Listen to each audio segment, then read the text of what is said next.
Welcome back, friend. So what we just accomplished was the look at the abstract circuitry for the collective. Now we are going to move to the flip side, the mirror side, and that's going to be the logical circuitry. Now, I started in the abstract again because of that 41st gate. That 41st gate being there, that indicates this is the start codon. This is where,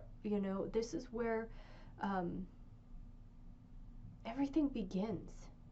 And now we're moving over to the logical side. And the logical side is all about patterns, it's data, it wants results. So it's a completely different look at our duality that we live in. We need both the abstract, the experiential side, where we can discover and accomplish, and walk into that experience. Now we are going to concentrate and focus and pay attention to the data and come to a place of mastery. So the collective understanding circuitry, again, it's this mirror image of the abstract. And the format channel here, the 52-9, this is all about focused concentration.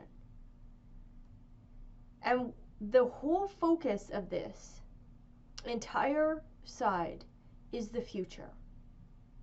It is visual in the 17, so the 17 is the right eye.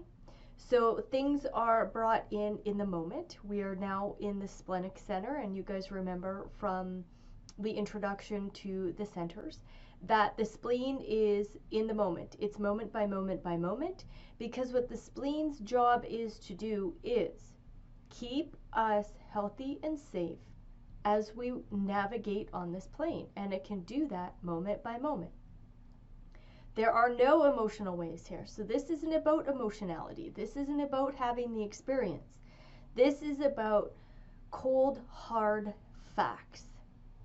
You'll notice there is absolutely no heart here, and there is no solar plex.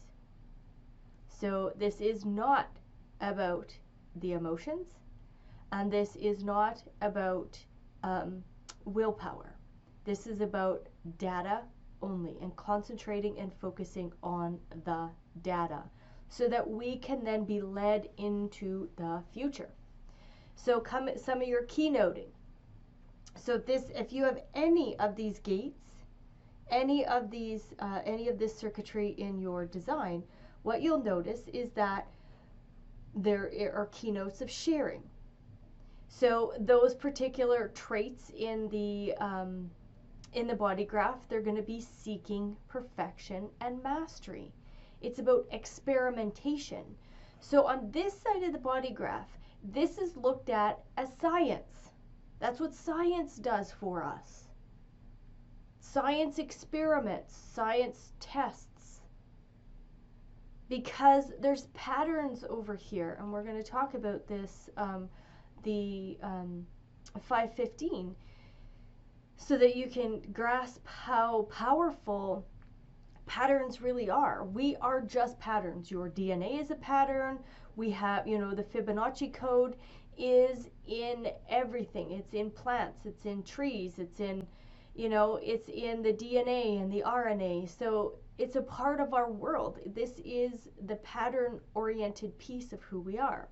It's logical. We're talking about left brain here. And left brain is very logical. It's very strategic. And there's this process that gets us to mastery. And that process is, testing and retesting and repeating and repeating and repeating. And as we walk through here, I'm going to give you lots of examples so that you can understand this. So the logic investigates where abstract experimented. This is kind of, I don't even want to say this. This is kind of like the play area over here in the abstract side. We play around, and each one of our, individuality is expressed more so in the abstract. The logical, there's cold hard facts over here. Mostly what logic investigates is the experiences. So we had these experiences, and then logic is like, okay, well, that kind of, disrupted my pattern or disrupted my data. I got to go back to the drawing board and do it again. So as soon as you put in the mix, you put in the human experience into the logical side, more often than not, the data gets, destroyed. And one of the places that I can really recognize this is in the pharmaceutical. Here, take this pill, it's good for everyone. Well, no, it's not. So the list of side effects is usually longer than the actual, problem that it's masking.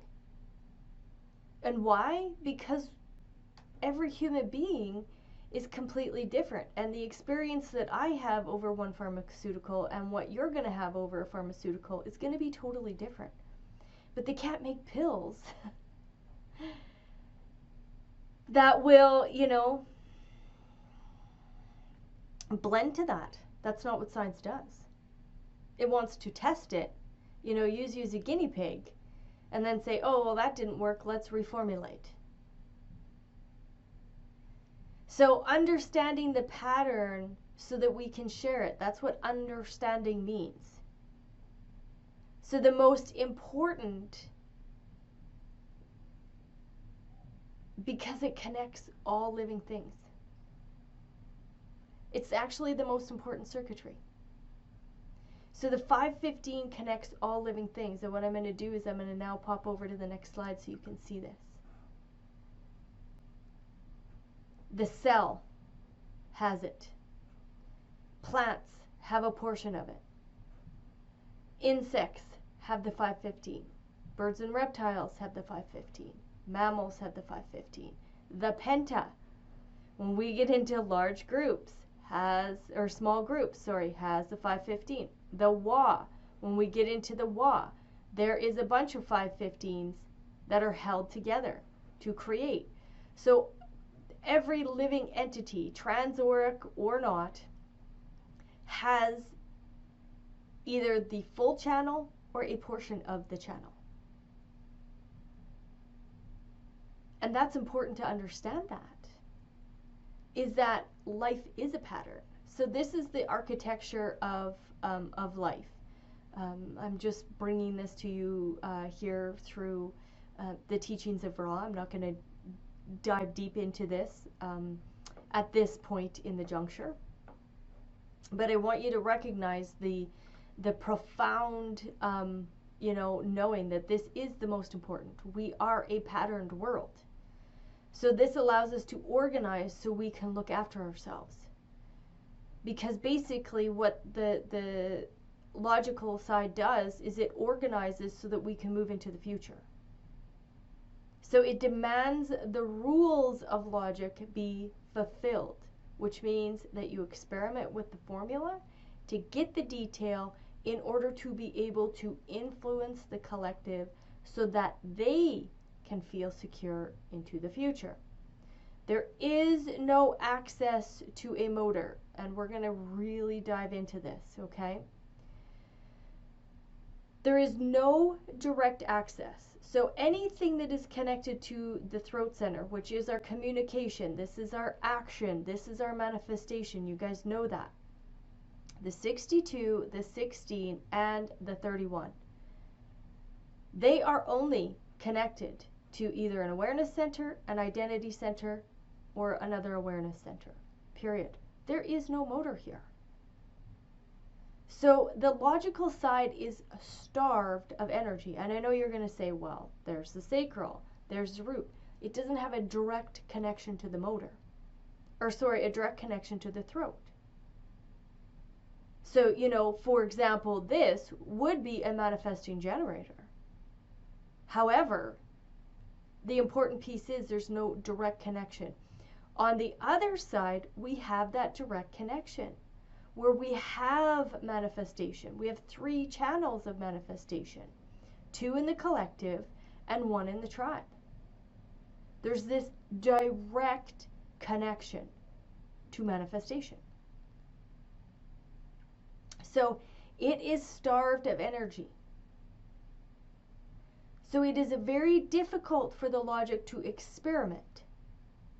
It is always looking for sources of funds so it can experiment, so it can get good, gets good at talking the talk, because it needs to have resources funded. Now look at any scientific endeavor on this planet ever. It is always required resources. It is always required, selling the resources, in order to, selling the pattern or the plan or the theory, actually, the theory. It's selling the theory in order to get funded. We see this in all the pharmaceutical companies. Right? They test and they retest and they do this and they do that and they make billions and billions of dollars, but they're funded. They're funded by whatever company wants them to do the testing. Well, is that actually skewed data? Well, yeah. Of course it is.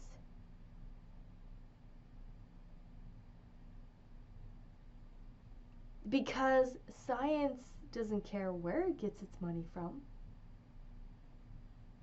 It just wants to get funded so it can test its theory. I also look at this, the channels between the root center and the spleen. These are actually the sports channels in human design, so that's a little hint and tip for you. So this is collective sport. Well, where do we also see funding and sponsorship? Athletes. Athletes are sponsored. There's funding that comes so that an athlete can perfect whatever it is that they are doing as a sport.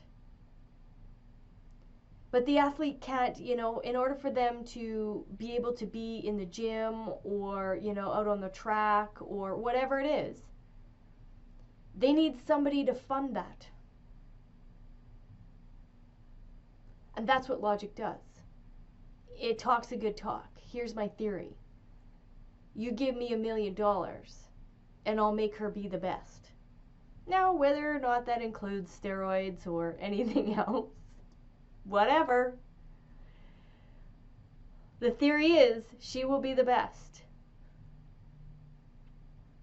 So these are the kind of things that, we watch on this planet and see how profound the system actually is and how it is our world.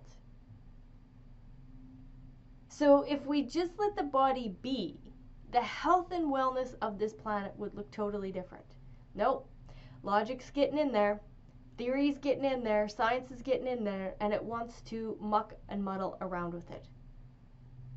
Because it wants to organize us into little boxes, into little patterns. And the abstract says, hold on a minute. No. I want to experience this. Logic is about repetition. Abstract is about change. The logic wants to repeat, so that it can perfect and master. Abstract, it's saying, look, I have this hunger for change. Over here, there's an insatiable energy, and you're going to learn about that. There's this insatiable energy. It'll never, ever be full, ever. Over on this side, we have hunger. We can eat, as an example. We can consume food, be hungry or full, and then expend that energy in order for change. This side, that's not what it's about. There's an insatiability here. So it doesn't matter how many times you do it. There's still something to perfect. Because the data, when they're racing on the salt flats, I think it's somewhere in the States, I think it's Utah or something like that, anyways, on the salt flats in their cars. Well, like just a little minuscule adjustment in the temperature can change the whole race. So we never know what the data is going to bring into the process. And because we don't know what the data is going to enter in, we must test and retest the theory. Because mastery is actually never, ever going to be achieved. Never. Mastery never gets achieved. Because the data input always is adjusted and tweaked. So being in the flow means the outside patterns dictate the timing. So isn't that interesting? So it's like there's circumstances outside that outside data that dictate. They dictate timing and they dictate the output. You know, an athlete, racetracks, horses. Like it could be anything. They maybe, you know, strained a muscle. All of a sudden, their pattern changes. So these are the kind of things that you see play out in the world. You know, in the abstract side, you know, these are the people that, you know, they can go skydiving numerous times because the experience is never going to be the same. Ever. You know, these are the rock climbers. These are, you know, the mountain climbers on the abstract side. It's about the experience.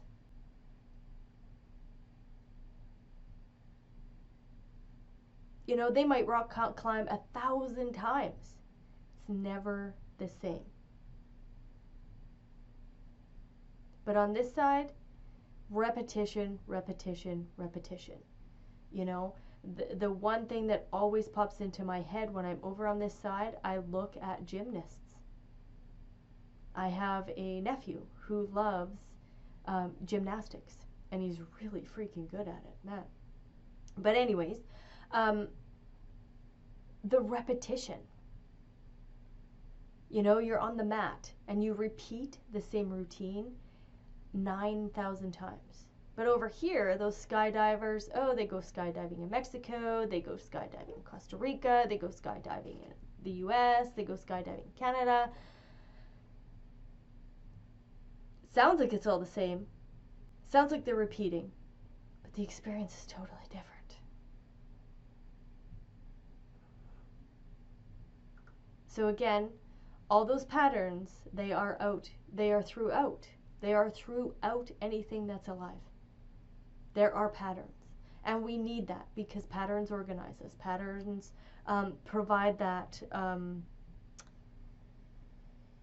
that focus in amongst the cycles. So the logical side, again, logic is repeated until you get it right. So athletes that look for sponsorships so that they can practice repeatedly and be the best and get it right. If there is any logical gates or channels in a person's body graph, recognize that they can become a master at something. And you're going to understand this as we walk through every one of these channels. So the 4816 is the expression of the circuitry, and it is about mastery, repetition in order to find proof. Once there is proof, there is mastery. And again, like I said, we never actually get to mastery. It's insatiable because the data input is always going to be adjusted. Like today, we have a super humid day happening because we just had 1.5 inches of rain. And it's supposed to be 20 degrees today. So it's going to be super humid. Well, you know, 4 months ago in the dead of winter, there was very little humidity. It was super dry. Totally different data. So all other circuitry has a manifesting channel, And it is difficult for logical side to find the energy to manifest. That's why they have to become good talkers. They have to sell the theory. You know, this is the reason science labs need to get funded and the not-for-profits raise money. You know, logic actually requires the collective effort to manifest properly. They need more than just themselves. And logic allows us to be comfortable with the future. And yet, it never, ever, ever guarantees us the future. We don't know what the data is going to be from the outside that may or may not adjust our flow. You know, when I look at anything, our world right now, besides Europe, which is probably very intelligent, but they banned the use of chemicals like Roundup. And it's so interesting to me because I live in Canada. I live in a prairie province, so agriculture and farming is ginormous. And are there times that I use that chemical? Yeah, I do. I don't, it's not a practice. It is just for moments where I can't get control of a particular outbreak of a plant that, you know, may inhibit my cattle grazing. But what's so interesting to me is to watch how nature adapts so profoundly.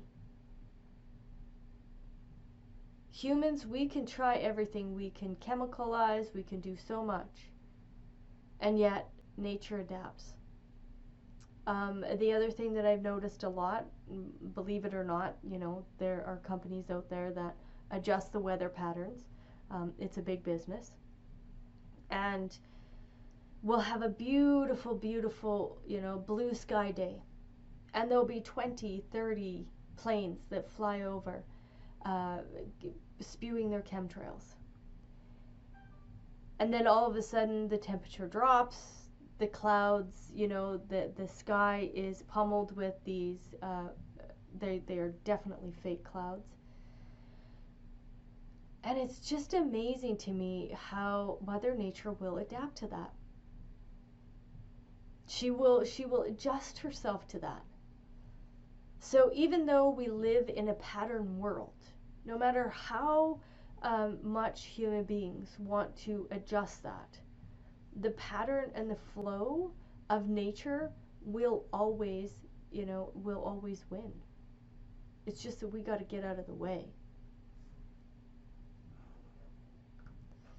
So the last slide here of this that I'm going to talk about is, you know, love doesn't run through the tribe. Why am I talking about love? Because I bring love, the love gates and the sexuality gates into all of this stuff as well, okay? So love doesn't run through the tribe. Love only runs through the collective and the individual. The tribe is materially oriented, but the collective and the individual bring transcendence through love, which runs through identity of the G center. So I'm bringing this to you because I want you to really drop into the fact that transcendence is not a tribal game. Transcendence begins in the format energy, moves up the column from the sacral center up to the identity, and then through the identity into the throat center. Transcendence happens right here in this column. Now you can say, well, geez, well, that's how we get stuck in the penta. Yes, it is. The penta is a collective energy. But transcendence and love cannot be a part of the tribe. It is a part of the collective, and it is a part of our individuality.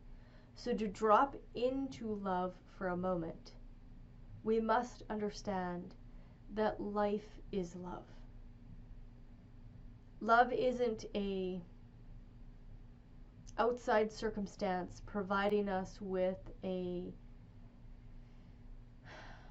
our happiness, with love. It is, the body is the embodiment of love. The cell is the embodiment of love. And why am I going into this? Because this is, the God code. Allowing for the expression of the God code to present itself in the world, that's love. That's embodiment. Transcendence is the pattern established through experience over time. Now, why are we saying that? Patterns are on this side, and experience over time is on this side. So when we meld the two, we can drop into our own individual transcendence. So logic tests in a controlled experiment. And then the theory falls apart once the entire collective experiences with it. So when logic tests, we see this as well in laboratories. They've tried to find love, they've tried to find the love gene, they've tried to try all of this. And love really is just in every single one of your cells. And what logic does is it tests in a controlled environment. It'll have 100 people. We'll put 50 people over here for the placebo effect. We'll put 50 over here, and we'll test out the drug. But here's the controlling mechanism: is they have to sleep from 10 p.m. until 3 a.m. and then we need to wake them up. They need to be awake for 2 hours. The controlling of the pattern, the controlling of the schedule. And you guys are going to learn a lot about control when we get into the abundance factor of this information as well. So concentrating on the flow and the organization of data leads us into the future with vitality and mastery of our skill. When we embody both sides and we allow for our individuality of those experiences and those experiments be embodied in the body, that's transcendence. So this was just your introduction. This, we're going to walk through every one of these gates and every one of these channels. But it's about dropping into the profound understanding of how this body graph represents in our actual reality. Okay, so play around with this. Again, this is up to you to this isn't a consume the information and then go regurgitate it. This is consume the information and utilize it, play with it, recognize it in the world, see how it generates a pattern. All right, until the next one, which is we are going to start this time, we're going to start at the 52.9. We're going to start at the actual format, unlike the abstract where I started on the human experiential way because of the start codon. All right.